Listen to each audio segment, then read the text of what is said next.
Once again, we have a special guest on this podcast episode. Her name is Nataly, and she is such a wonderful, beautiful, and nice person. And so, Nataly, would you like to tell the listeners something about yourself, what you do, and all that? Awesome. Thanks so much for having me, hon. Yeah, I'm Nataly. I run a blog and a YouTube channel. And yeah, it's basically all about lifestyle, travel, and I love to share a little bit of my faith as well on it too. Yeah, so encouraging, so inspiring. You guys definitely have to follow along on her journey. But today we will be talking about platforms, potential, and purpose. So, for platforms, being a social media influencer, that's how I knew Nataly. Her feed is so pink, so beautiful, and it's so encouraging and uplifting. So, could you share a bit on how you started, like growing that social media influence? What was your drive and the opportunities you had to just grow in that area?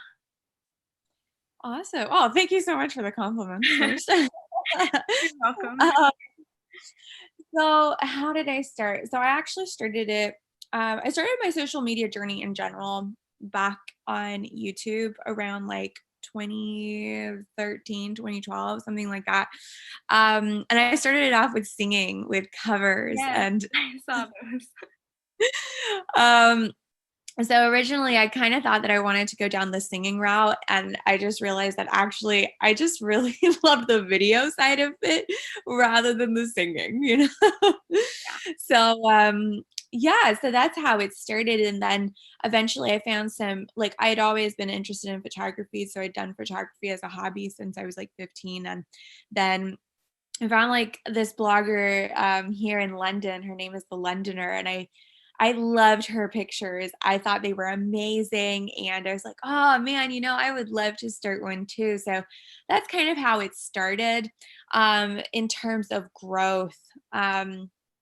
I mean, it's taken a long time. Like even now I'm just like, oh gosh, it takes forever, but just like with anything, I just feel like you can't expect it to be overnight. You can't expect Mhm. anything just you got to put in the hard work, right?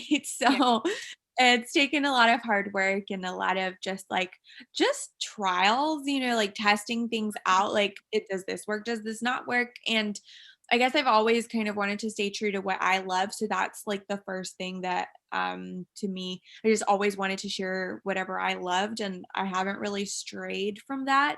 Um so yeah, so it's just been a lot of like testing different things out, seeing what works, seeing what doesn't, and not getting discouraged by the times where I don't see the growth. So Yeah, I think that's a struggle, especially now with a lot of people doing the social media thing, and a lot of people want the instant growth. And I've even had that struggle where, like, I don't see anything happening yet. But then that's where the hard work and the faith comes in. So, for the next word, we have potential. So, how did you discover your potential? I know that you like photography. You said that you do a lot of that. I saw your website the other day and your like wedding photos and all that. It was beautiful.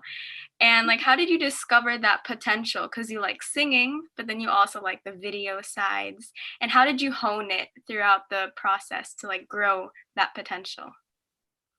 yeah, so it's been like I said, a lot of trial and error. So I started photography as a hobby when I was 15, roughly. So I was still in school. I don't know why I got into it. I think some of my friends had gotten into it at that time, and I just really loved the whole picture taking side of things and being in front of the camera as well. I just always found it so exciting, So Yeah. that's how that started. I was like, you know what? Let's just try it out. And I just went out, took some pictures, loved it, had some fun with it. So I was like, okay, great.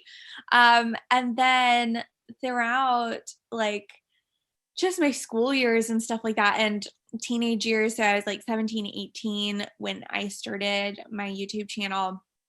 And it was kind of always like between I remember there was this one of my family friends, he was like, oh, you should totally start a photography business. And I was like, I'm not really feeling that kind of vibe. So I was like, I really want to do music.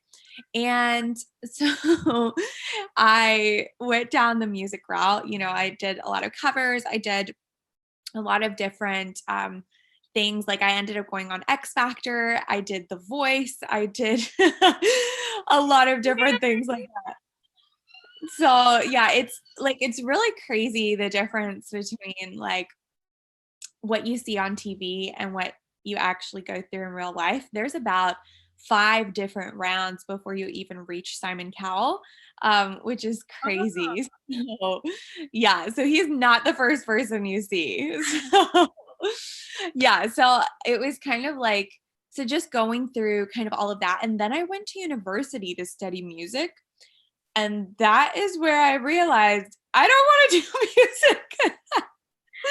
wow. So, yeah, trial and error. You're just like, I think this is what I want to do. And through that, I was like, through studying it, I was like, I actually don't love it enough to do this as a career. Like, what I actually loved was, I don't know, creating something through YouTube. I loved creating and telling a story. And I remember even back in those days, I wanted to do more vlogging. So I was like, I want to talk more to the camera. It's more fun. And um, so yeah, so that's kind of where that came from. And I was like, right, okay, I love singing.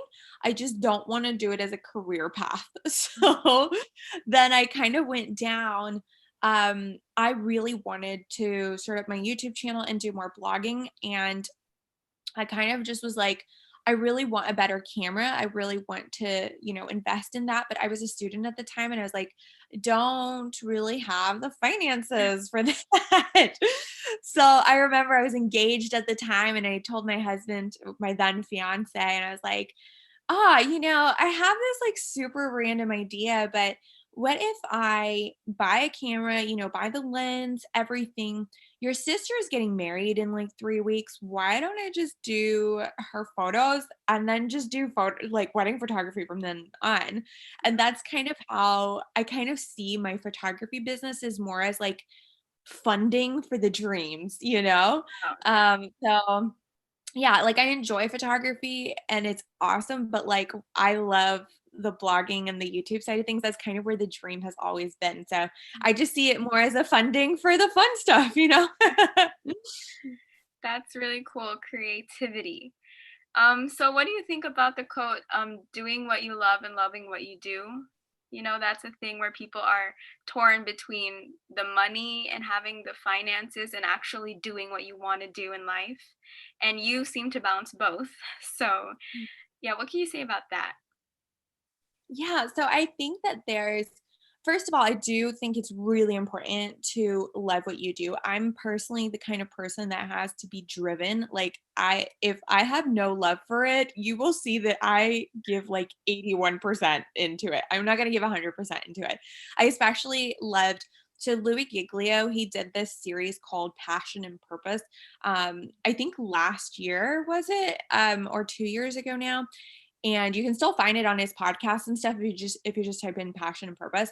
But that was really great for me because he just kind of talks about being in your lane and opening up when Paul talks about in whatever you do. And he was like, that means whatever, what makes you come alive, because people don't need you to just be the kind of person that just does something and gives 81% to it. And I loved how he explained it, that nobody wants to follow Jesus if they look at your life and see, oh, you have one wild and precious life and you're spending it doing something that you only give 81% of yourself to. You like, the world needs people who come alive.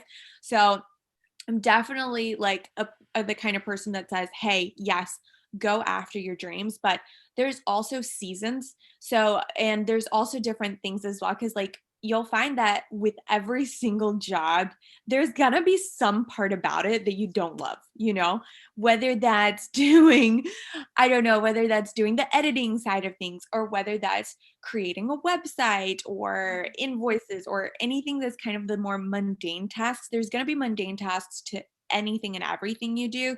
But it's just kind of like and also the whole seasons thing. Like for me, wedding photography feels more like a season rather than a forever thing. And though I do enjoy it and it's awesome, it's just not where I want to be long term. So there's a season for that, and that funds the dreams for the moment. And there's seasons where when I first started wedding photography, my husband was like, "Hey, I think you should quit your job at Hollister," which was making me like £7 an hour. So it was like not, I like £7 an hour, I would get like 50 pounds a day, so it was really not gonna make me money. He was like, I think you should quit it and just focus your time completely on your photography business. And that was the right thing at that time, for me. But right now, so yeah, there's like different seasons for different things. I do think it's important to obviously go after your dreams, but you do have to realize that sometimes you do have to sacrifice in some areas, and whether that is working a lot and then using some of your free time to focus on your dreams, or whether that's quitting, like you'll know what is best for you and what is best for the season. But I think it's just important to know that it's not always going to look like, oh, my dreams just come true just like that. Like you just have to put a lot of hard work and, so yeah. Yeah, that's a good reminder to all of those listening, because I know in our batch right now in the college stage, there are some where like I'm taking this course, but I don't know if it's what I'm going to be doing forever, or I don't know if this is what I really love. So thank you for sharing your own personal experience. I know that it'll help somebody out there. So for the last one, we have purpose. So one thing my dad would always remind us of, and my parents would try to instill in us, is that you have to remember your why, or the purpose of why you do things. As you mentioned earlier, it's the drive. And so how did you discover your purpose in this area, in the creative side of your life? And how do you have the drive to keep living it out despite how the world keeps changing and trends change? Like, how do you still stay true to your purpose? Yeah, so I mean, I'm always going to bring it back to the Louis Giglio series. I loved what he talked about. And he's like, our purpose in life in general is to know God and make him known. And so whatever sphere and whatever way that works out, that's awesome. So I was like, I was even thinking about it today, like, what is my motive behind blogging, behind YouTube and everything like that? You kind of just got to get down to your core as to why you're doing it. Cause like, Mhm. I remember when I was doing music, it was just not, it just really wasn't, the motive was kind of different.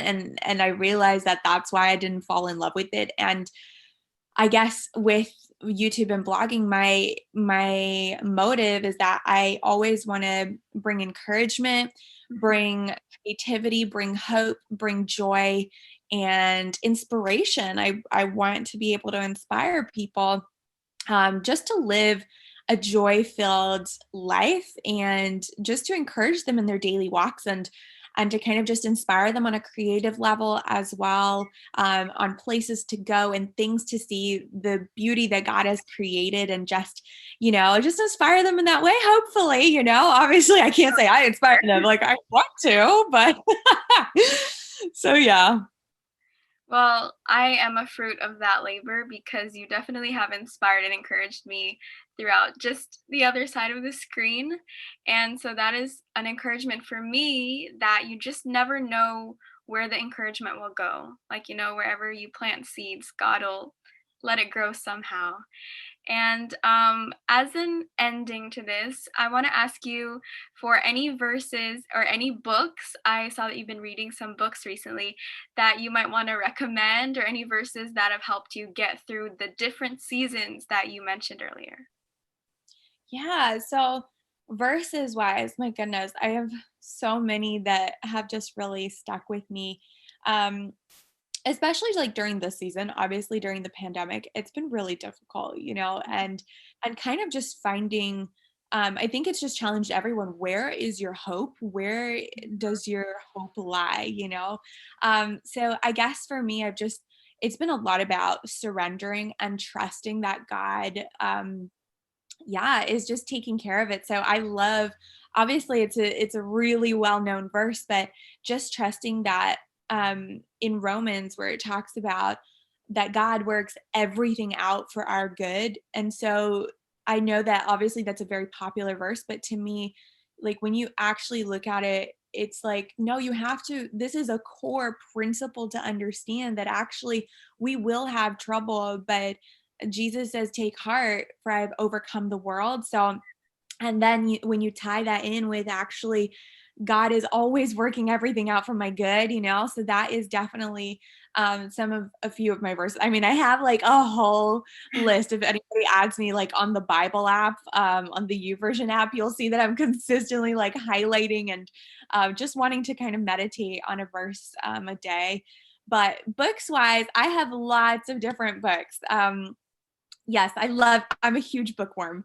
I've always been like a huge story lover, so I love TV and stuff like that as well, but I feel like for now, I really wanna get more into, just reading more rather than watching TV. Like, I love TV, but at the moment, I'm just falling in love with so many fiction and nonfiction books that I'm just like, "Ah, this is amazing."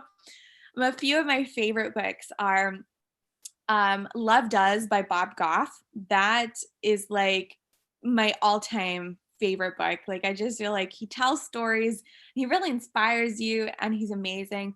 Pretty much every one by Bob Goff because I love Everybody Always and I love Dream Big. Dream Big is a really good one. I also loved You Can't Do It by Marcus Johns. So he's a YouTuber, Viner, started off with Vine. And now he's just written this book. It is amazing. It's like such a great just inspiration, just to kind of keep going in the stages that you just don't feel like you want to or anything like that. Like it's just really, really good. So I would say those are some of my absolute favorites to kind of yeah, just encourage people in their current seasons. So Yeah, as you can see, I love reading.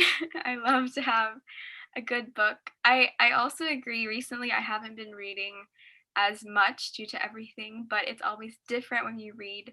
And so I think that that's it for our topic for today. Do you have anything else that you want to say as an encouragement to the listeners? I would just say keep going. Like when you want to quit, I think that comes into my mind a lot. Sometimes it's like, oh, I just want to give it all up for a season or whatever. I don't know. But it's like, no, I'm not gonna quit. Just keep going because dreams don't happen overnight. It could take years, but it's just something to bear in mind because actually that is something that is going to work out your character. It's about the journey, not the destination. So, yeah. Yeah, thank you so much for being on this episode, Natalie. It means a lot to have you here. And I know that everyone listening is blessed by what we've talked about today. So, shall we say goodbye? Yeah, thank you so much for having me. You are so lovely and so sweet. And yeah, you're an awesome podcast host. So, thanks so much for having me, hun. Thank you.